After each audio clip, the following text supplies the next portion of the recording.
By the way, his deck had 3 spells. It's absolutely insane what this guy had.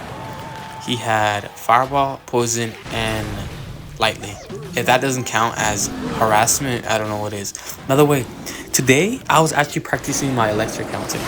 And to be honest, oh my gosh, I hit a Black Flash.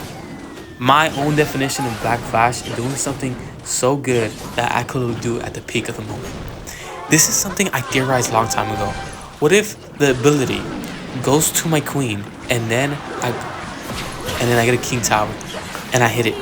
That's what I'm saying, a Black Flash. So I also theorized that, okay, what if I bait it? So imagine this.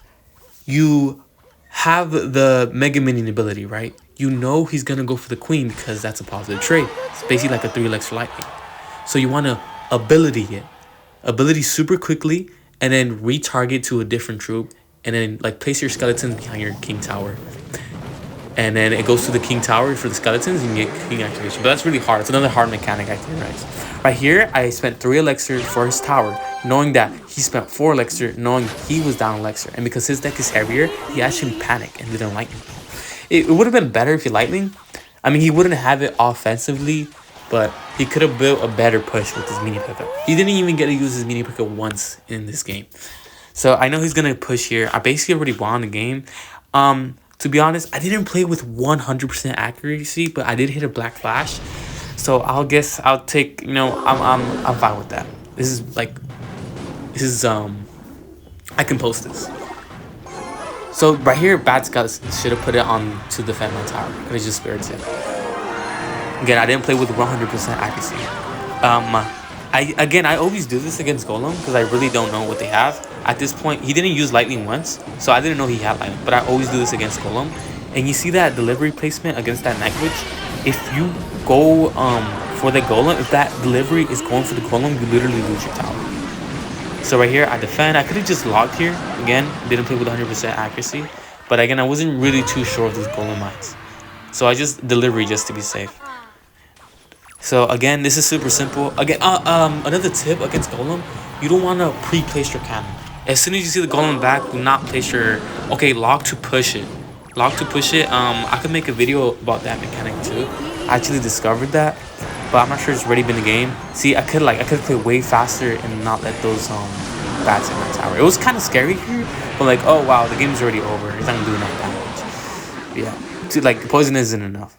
When it comes to openings in Clash Royale, Log, Cannon, Dark Hunter, Hog Rider, there's a bunch of different cards that you can place during the first seconds of the game. And I decided to place Log, which is a pretty common opening to do with this deck. Which, it wasn't really the best here because he pressured with the Hogs, could have defended with the Skeletons. I overcommitted. I went Skeletons. He immediately went in because he saw the Earthquake. Okay, that's the overcommit. So he immediately goes in. It's my first game out on a playing well. But he does a really good play. Takes my tower. Notice the overcommit. Then he just easily defends with his Zappies. I do not know his deck. He does a very nice push here. The Goblins to tank for the Zappies. I have to go Earthquake. Maybe I could have cheaply defended with my Spirit and then my Skeletons for the next. But like this was so strong. That push was really, really strong. Like the Zappies are not tanking for the Goblins. And then that's going to like probably take half my tower. So I choose now. Again. Wait, what am I saying again? The only reason I won this match was because I was counting his elixir. The only reason I won this match. I realized, oh, okay, he wants to go in for a push. I immediately push. Look at his elixir. He has no elixir to defend and no goblins for DPS because he used it on offense. So his defense for cheap cards wasn't that great. Again, why do I keep saying again? So the giant skeleton bomb radius got a nerf, and that actually hit my tower there. In the second turn, you're gonna see that I actually defended it, and the bomb tower was like really close to my tower and didn't get like a splash damage. But before the nerf, like that will 100% hit my tower every single time, and it'll do an insane amount of damage. He goes in for another push here. This is where I'm telling you, the bomb radius didn't reach my tower. Even though it was like really, really close. Goes for that. He actually ends up getting good play predicting my skeletons there with the Mother Witch. I seen that in top ladder, but I didn't realize he was gonna do that. Again, I'm counting his elixir low on elixir, but I go and take his right hand tower on my side. This is his left hand side. But again, how am I even doing? Again, why did I keep saying again? I start earthquake cycle. Okay, I have easy defense.